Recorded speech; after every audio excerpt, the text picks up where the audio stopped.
I'm Edward Thompson, I'm a documentary photographer, and I've kind of thought about photography every day for the past 17 years, which is probably kind of a weird thing to think about.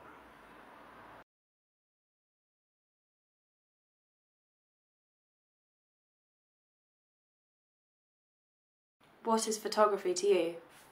Yeah, at first, right at the beginning, the act of photographing was very surreal.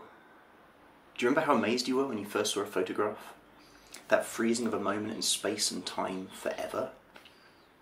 Using different focal lengths of lens, you can actually move mountains.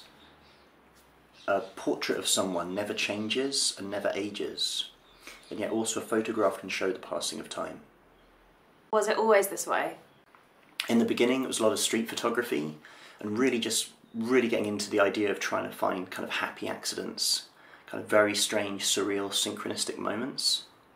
But then there's only so much street photography you can do because it's always the same kind of thing. It's always street photography, which then developed into the idea of photographing photo essays and narrative.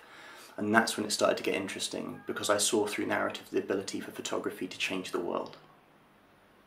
That sounds like a pretty insurmountable task. Yeah, it was, and instead of trying to be so bold, I then changed my perception, and by changing my perception, I changed the world. And I think that's something that you can do with photography, is you have the ability to show how you've seen and then influence other people's perceptions. Quite simply, with photography, you can see what I once saw. So to paraphrase, the things you've seen with my eyes. Yes, but with the unseen you were trying to show the invisible as well. Yes, with the unseen I went further. I set out to photograph the invisible using some of the last photographic film on the planet. It's very rare infrared film. And I was trying to show things that we can't normally see within our visual spectrum. But also with a beautiful and uncanny aesthetic, I was trying to make people see things that we usually try to ignore.